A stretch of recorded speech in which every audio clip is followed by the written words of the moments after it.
Hello and welcome. My name is Ian Pelham Turner. I'm proud to be president of ALB UK Television in London.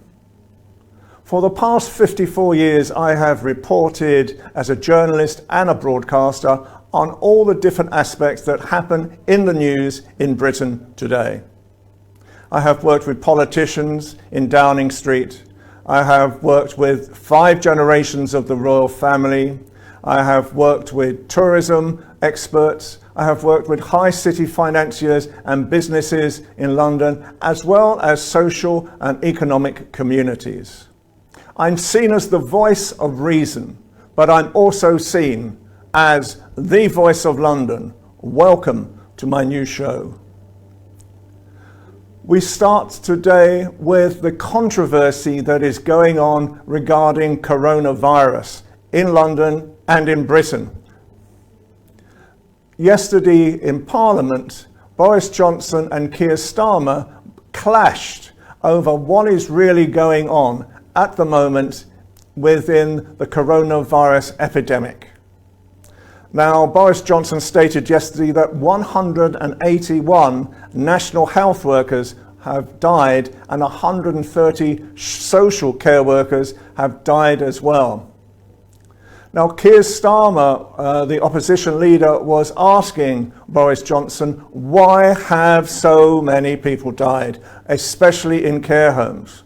It has been reported overnight that the government took a decision in February really to concentrate on creating PPE, the protective garments for the coronavirus, to the NHS and to frontline workers, rather than the social care homes that were there to be protected as well.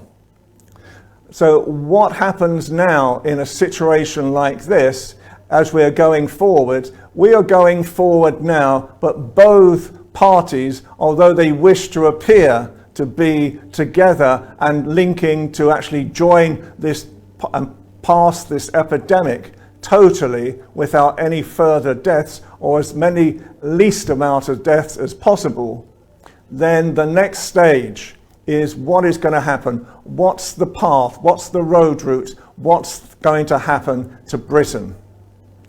So at the moment, London has seen no new coronavirus cases for over a week now. Now, London was seen at the start of really the major part of the epidemic. It's obviously where 9 million people come together, lots of different destinations for people, a lot of different people coming together, a lot of communities coming together, and really from a social point of view, a lot of them not being able to do this social distancing, this 2-meter rule that really was recommended in the first place. And so we saw the highlights at the very, very start of what happened in London. And gradually, the coronavirus actually then moved forward right across to the rest of Britain at the same time. Now it seems to be really implanting itself in the northeast of England again, and a lot of really areas as well in the Midlands, where there seems to be immigrant communities that are suffering from this type of situation. Before the lockdown, the R rate in London was 2. The recorded R rate is a means of actually telling if more than 2 people have this virus, it spreads to 10 people. That's the system that they have worked on. That's the model that they have worked on. So in order for us to come out of lockdown, the government want us to be less than 1 person on the R rate.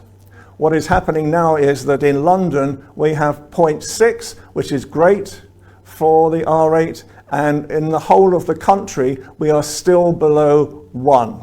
If we go above 1, then any situation that is happening at the moment in the country for the reproduction rate of this virus, it starts to grow again. So basically at the moment we are looking at, are there going to be any more spikes in this or not? We hope in London that this specifically won't happen again. However, the Shadow Chancellor, Annalisa Dodds, who appeared in Parliament again yesterday, she has stated that a second lockdown may happen unless we start looking at all the tests that can be done at the moment. Really, she wants to have test, track and trace strategy. This strategy really is the strategy that's been used in all the successful countries right across the world. It started in February in UK, in London, but then it was discontinued by the government.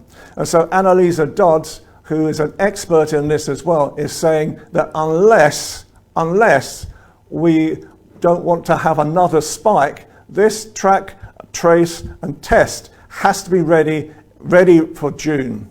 Now, the government at the moment is saying that they have 22,000 workers who will do this testing for anybody where they feel there is a need for it at the same time. So we will see at the start of June, they have promised 22,000 employees now to do this testing, tracking and tracing situation. So we look to see whether this is going to actually happen or not.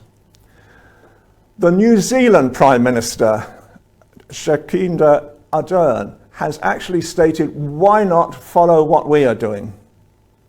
Basically, New Zealand now is going to start doing a 4-day working week to actually contain the virus as well. New Zealand has been one of the most successful countries in actually stopping the virus from spreading and actually containing it as well. So the British government are listening to Ms. Ahern at the moment and from the New Zealand government as well, and may follow up the suggestion very shortly where we don't have a 5-day week, we have a 4-day working week. Now this could work very, very well because the strategy of the government is just get back to work. That's what they really want right now. So where people cannot work from home, and they're still suggesting, please, if you can work from home, do so, then please go back to work and travel as safely as you possibly can. So creating a 4-day working week, and where offices and businesses are given this 2-meter space between the safety space between both employees working together, then perhaps we may get Britain back to work very, very shortly. It has been announced that Britain is going to come out of lockdown totally. We hope so, but let's listen to what the experts are saying by July. The government constantly says that it's going to be led by the scientists. So the scientists have to agree that really we have really got the containment of coronavirus before they really release lockdown in all the stages that they're looking at the moment. And just to add to this whole situation right now we are seeing that some of the supermarkets and stores in Britain are going to start selling tests for coronavirus for the antibody stage to find out whether you've had the antibodies or not of coronavirus. And so these tests will start at £69. And this apparently can be a home test or a test that can be done at a doctor's as well. But mainly this is for self-analysis, and it shows where Britain is going right now. I think Britain right now is still in fear, and so the government's job is to get that fear taken away again, get people back to work, get them into the sunshine, get them smiling, get them focused, get them positive one more time. So opportunities like this virus, the antibody virus, is a great opportunity actually for people to actually buy their own test rather than waiting for a government test to actually open. Now, whilst all of this is going on, Britain is still at work, or they're trying to. British charities are working tremendously hard right now. But a lot of British charities have actually been hit by the coronavirus as well. People haven't been spending money in charity shops across Britain. They haven't really been donating so much money to charities as well. And a lot of the charity opportunities that are there to actually get funding have actually dried up in the past 2 to 3 months. And so they're pleading for more opportunities to actually support the people, because it's the charities mainly who have actually supported people who have actually gone out of work, who have got this virus or may be suffering from this virus long term, and they have no means of actually being even fed anymore. So the Culture Secretary, Oliver Dowden, has announced today that £150 million is now going to be given to charities to help support them through this time of crisis. And this is a great act by the British government, because they realise and recognise that charities have played such a large issue. They've actually supported the government, they supported the people of Britain, they supported the NHS, they supported the front care workers as much as they possibly can. And so now the opportunity is to actually help support the charities as well. And so the government, with Oliver Dowden, he has now announced today that £150 million will be made as a fund to help keep charities going. So the sun is shining in Britain right now. People are flocking to beaches right across Britain. Now this is a problem, because tourism, first of all, says normally, please come to Britain, please come to our holiday destinations. The problem now is that right now, with lockdown still there, with social distancing still happening, then people are going to these beaches and they're breaking all the rules. This could stop the whole end of the situation from happening at the same time. This can actually create a situation where we might have to go back into lockdown again, because the spike rate of coronaviruses may go back up again as well. So at the moment, when we are sort of talking to tourism, as I do regularly, they are pleading, saying, do not come to our beaches right now. This is totally against what they normally would be saying. But they're hoping by July that all these regulations and restrictions will happen, and they're hoping to open up Britain's beaches totally once more, providing there are social distancing happening as well. The one thing that British tourism wants is safety.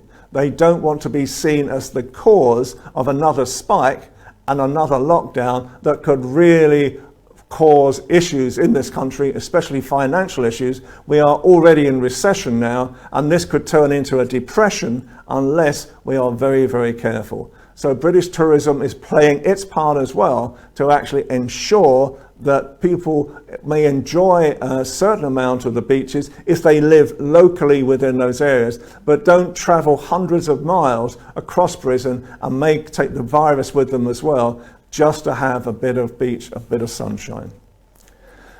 And finally, people will know, as I've said already, I'm a royal correspondent, a royal commentator as well, and I've worked with the BBC, NBC, Sky News, CNN. I talk to all the major channels across the world, and especially with ALB UK television as well. And I talk about what's happening within the royal family. And I'm quite concerned at the moment, because it was the 2nd anniversary of Meghan and Harry's wedding. And what happened? Nothing happened. They are in Los Angeles at the moment. My sources tell me that even the royal family didn't send messages of congratulations on this 2nd anniversary. I ask the question, why? For me, I've always seen Meghan really as the future people's princess. And I said that recently in an article. So I think at the moment, there's been a lot of bad stories happening about Meghan, especially, and Harry. And I really hope that in reality, they enjoyed their 2nd wedding anniversary in Los Angeles, that they are enjoying their stay in this country. And I hope as well they come back to Britain and they become a really strong force to actually promote Britain to America especially. So that's the roundup of today's news. From me, Ian Pelham Turner, from the Voice of London, I wish you a great day, and I will see you again soon.